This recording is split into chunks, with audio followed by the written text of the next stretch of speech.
Bem-vindo ao Caminho com Jesus, e hoje é o dia 9 da nossa jornada de 90 dias pelo Novo Testamento.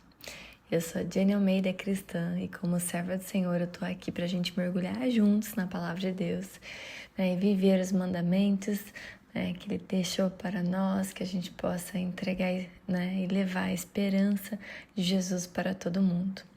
E a cada dia, uma nova leitura. Uma reflexão para a nossa vida, uma mensagem para compartilhar nas redes sociais, uma entrega diferente que a gente pode fazer de forma leve e agradável e que agrade ao Senhor. Então, continua comigo nessa caminhada, abre sua Bíblia e vamos lá, mergulhar em Marcos capítulo 3 e capítulo 4. Então, hoje, no dia 9 dessa jornada, serão 2 capítulos. Noutrora ocasião ele entrou na sinagoga e estava ali um homem com uma das mãos atrofiada.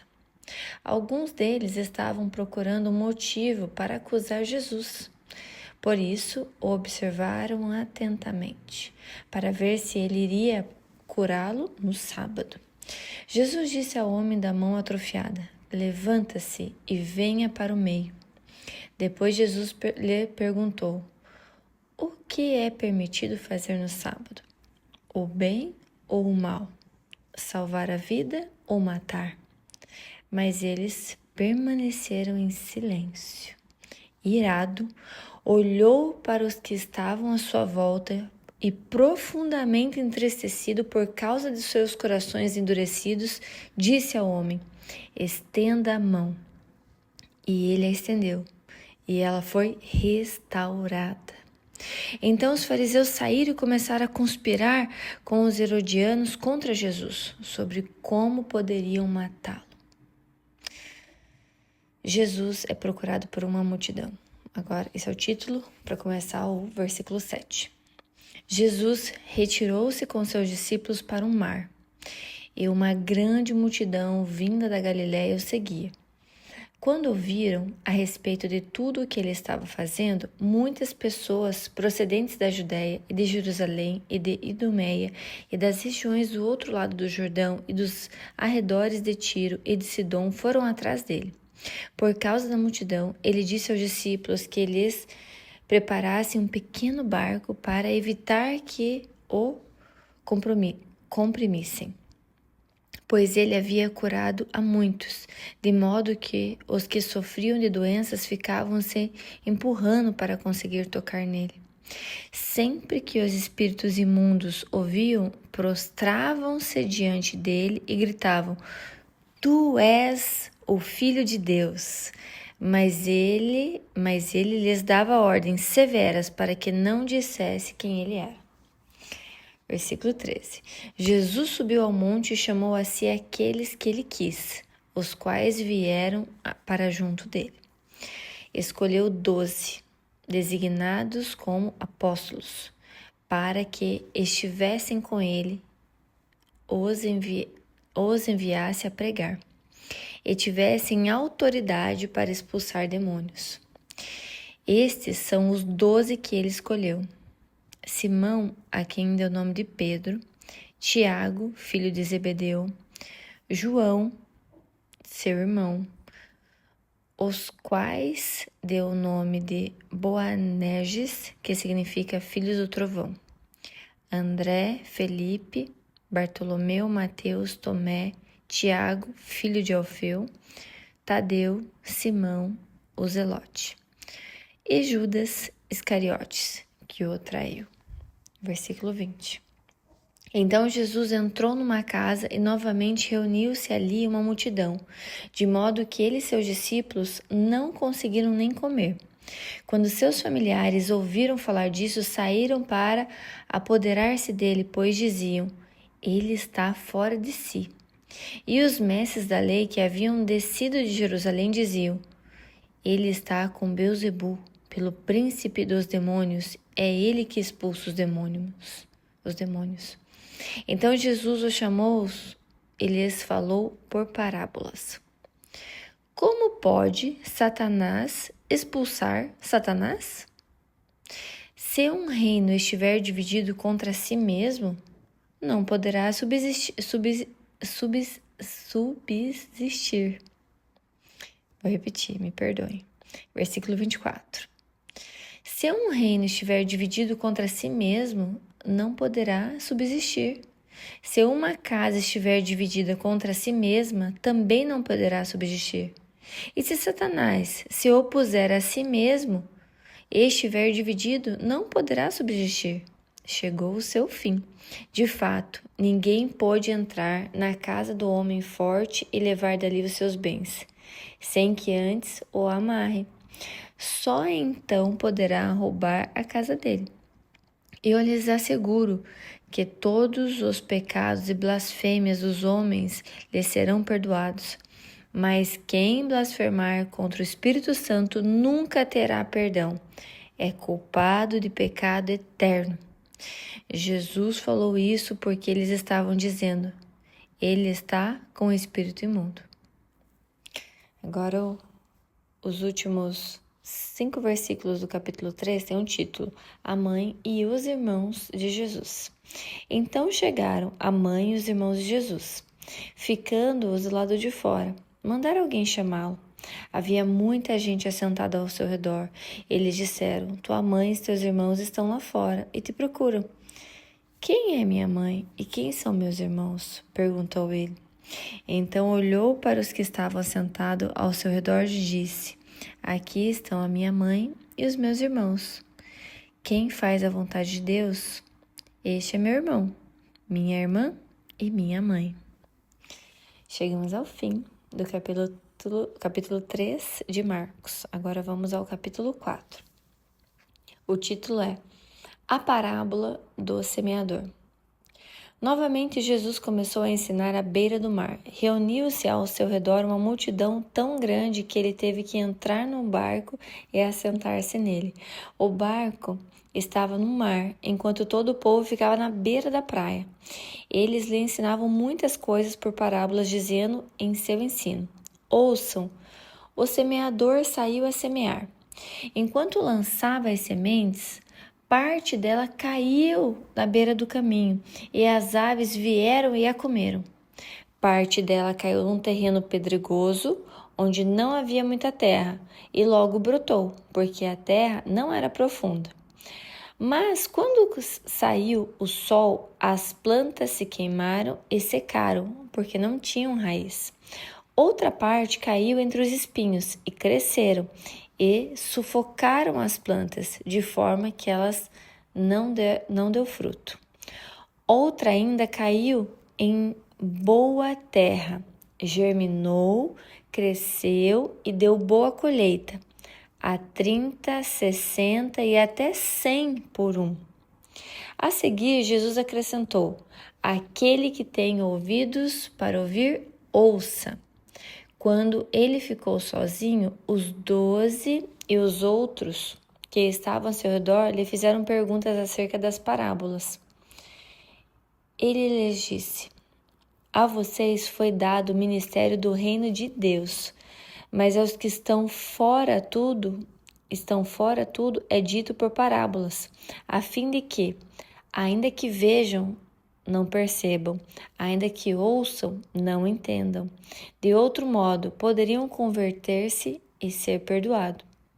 Então Jesus lhes perguntou: Vocês não entendem essas parábolas? Como então compreenderão todas as outras parábolas? O semeador semeia a palavra. Algumas pessoas são como sementes à beira do caminho, aonde a palavra é semeada. Logo que a ouvem, Satanás vem e retira a palavra nelas semeadas. Outras, com a semente lançada em terreno pedregoso, ouvem a palavra e logo recebem com alegria. Todavia, visto que não têm raiz em si mesmas, permanecem por pouco tempo. Quando surge alguma tribulação ou perseguição por causa da palavra, logo a abandonam. Outras ainda, como a semente lançada entre os espinhos, ouvem a palavra, mas quando chegam as preocupações desta vida, O engano das riquezas e os anseios por outras coisas sufocam a palavra, tornando-a infrutífera. Outras pessoas são como a semente lançada em boa terra. Ouvem a palavra, aceitam-na e dão uma colheita de 30, 60 e até 100 por um. Que coisa mais linda, né, gente? Meu Deus, abre, fecha parênteses. Título agora para o versículo 21, tá? A candeia. Ele lhe disse: quem traz para a candeia para ser colocada debaixo de uma vasilha ou de uma cama? Acaso não a coloca no lugar apropriado? Por que não dá? Versículo 22, desculpa. Porque não há nada oculto para não ser revelado, e nada escondido, senão para ser trazido à luz. Se alguém tem ouvidos para ouvir, ouça. Considerem atentamente o que vocês estão ouvindo. Continuo ele. Com a medida... Versículo 24, desculpa. Considerem atentamente o que vocês estão ouvindo. Continuou ele. Com a medida com o que medirem, vocês serão medidos, e ainda mais lhe acrescentarão. A quem tiver, mais lhe será dado, de quem não tiver, até o que tem lhe será tirado. Olha que forte isso, né? Versículo 25, vou repetir.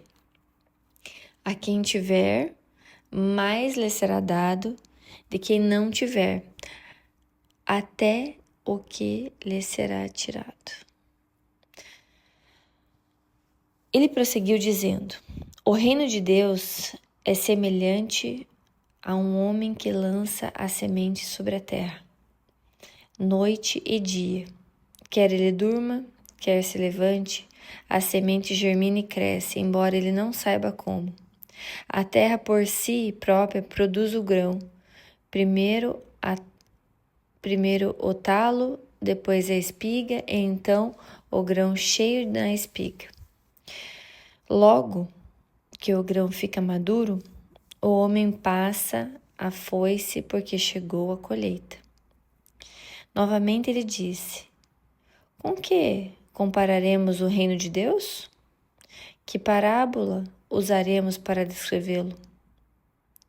É como um grão de mostarda que, quando plantada, é a menor semente de todas.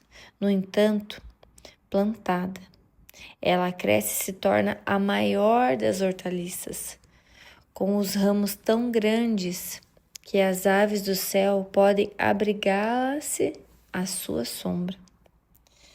Com muitas parábolas semelhantes, Jesus lhe ensinava a palavra, tanto quanto podiam receber.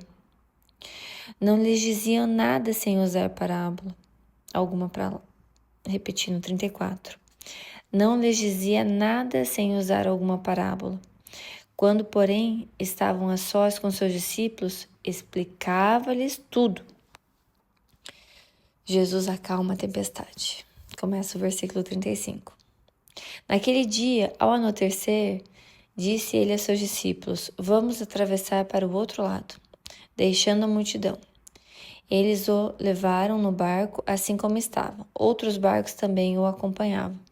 Levantou-se um forte vendaval e as ondas se lançavam sobre o barco, de forma que esse foi se enchendo de água. Jesus estava na popa, dormindo com a cabeça sobre um travesseiro. Os discípulos o acordaram e clamaram: Mestre, não te importas que morramos? Ele se levantou, repreendeu o vento e disse ao mar: aquieta-se, acalma-se. O vento se aquietou e se fez completa bonança. Então perguntou aos discípulos: por que vocês estão com tanto medo? Ainda não têm fé? Eles estavam apavorados e perguntavam uns aos outros: quem é este que até o vento e o mar lhe obedecem? Amém? Chegamos ao fim do capítulo 4. Me perdoe pelas falhas de alguns versículos, mas eu fui lendo e a gente vai lendo e refletindo. Porque Deus é lindo, Ele é generoso, Ele é bondoso. E o mandamento de hoje seria: amarás o teu próximo. A ação: compartilhe encorajamento com alguém. E no seu post de hoje seria o capítulo 4 de Marcos, versículo 20. Os que foram semeados em boa terra ouvem a palavra e a recebem. Jesus, né, Ele semeia vida em nós. Que tal, né? Nós abrimos o coração para Ele hoje. Então, que você possa, né, motivar outras pessoas. E assim chegamos ao fim, né? Desse dia 9, dessa caminhada com Jesus. E amanhã tem mais um episódio. Eu te aguardo, que você esteja aí com a graça e a paz do nosso Senhor Jesus. E que todas as suas aflições sejam diminuídas. E que você, quando ler a Bíblia, entenda, né, as parábolas, consiga interpretar. E que você acredite que você é uma semente plantada numa terra boa. A paz do Senhor Jesus esteja com você. Até amanhã.